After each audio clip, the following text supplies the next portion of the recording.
In sociology, there are three main paradigms through which the various studies and theories are housed. Structural functionalism focuses on how each part of society interacts as part of the whole. Symbolic interactionism focuses on the idea that interactions between individuals and entities within a society shape those individuals, entities, and society as a whole over time. The third paradigm, and the focus of this presentation, is conflict theory. Conflict has existed since the beginning of time. Wars and violence are the most obvious sources of conflict, but it also exists in the form of class conflict, economic, racial, and gender inequality, as well as the tension that comes from subordination to others.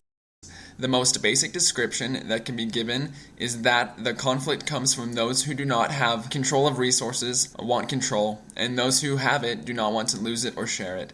There are many theories within the field of conflict theory. Today we will focus primarily on one of the original theories, that of Karl Marx. Karl Marx focused on the tension between employers and their employees as the most important source of social conflict.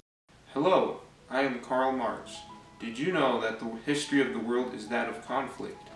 It all started with the primitive civilization of hunters and gatherers. The strongest hunter led the group.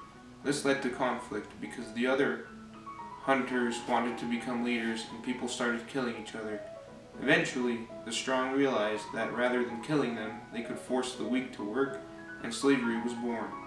As we all know, slavery was removed from the Western world, but a form of feudalism followed. Feudal lords owned land where their non-slave workers did all the work on the land for little to no compensation. In the U.S., when the slaves were freed, many stayed to work and live on the property of their previous owners. As the Industrial Revolution spread factory-style industry, capitalism, as we now know it, came to rule every civilized nation. This allowed those non-slave serfs and workers to get better jobs, but with it came more conflict. Marx focused especially on capitalism and the factory system of the time. He called those who owned the means of production the bourgeoisie, and those who worked for them the proletariat. This, in Marx's view, is the main source of all social conflict, as the owners, who we will call the haves, exploit their workers, the have-nots. Conflict arises and will constantly build until the breaking point. Marx wanted to address this issue, and in 1847 he attended illegal meetings of labor unions. This is where they wrote the Communist Manifesto, in which they called for change. The history of all hitherto existing society is the history of class struggles. The proletarians have nothing to lose but their chains. They have a world to win. Working men of all countries, unite! One of the greatest social problems that conflict theory addresses is that of alienation. Marx describes alienation as when a worker becomes a mere appendage to the machine. The idea is that the exploited workers are nothing more than a piece of equipment that can be abused and replaced. In the world of low or no skill labor, employees have little or no rights. Labor unions used to fight for these rights, but as Marx argues, not only the economic system, but also the political and social systems within our society are designed to benefit the bourgeoisie, and the labor unions have become weakened and even completely removed in many areas. We see this concept continue throughout time. Today's service sector jobs alienate workers in various ways. Whether it is being part of a hamburger assembly line, have a scripted customer service job, or even working as a cashier. These employees, in Marx's perspective, have no connection to their work and give up part of their humanity to perform these labors. This view of conflict between employers and employees is shared among many Americans. In a Gallup poll in 2012, 70% of Americans felt that the government should have more policies to aid opportunity for advancement for everyone. 77% felt that the rich have too much power and influence, and 61% say that the current economic system unfairly favors the wealthy. Within the field of social conflict theory, there are many more theories than Marxist theory alone, each of which follows the basic guideline of conflict between the haves and the have-nots. Max Weber expanded on the Marxist model by creating a three-component system of stratification.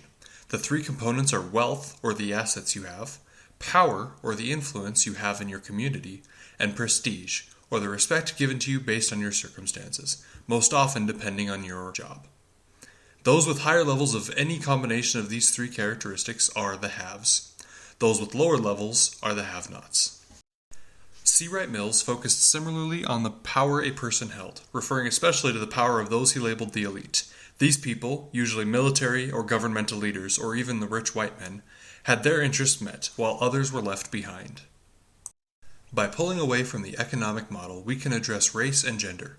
W.E.B. Du Bois studied the relationships and lifestyles of black and white members of society in 19th to 20th century urban America. He focused on the ever-changing roles of blacks and the division of their identities between being invaluable to valuable members of society. A more modern approach to the issues of racial inequalities is critical race theory, in which Derek Bell and other modern sociologists examine racism as a part of U.S. culture.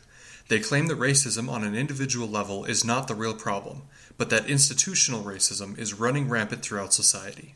They offer extreme explanations for hiring practices and wage disparities, as well as racial disparities in the criminal justice system.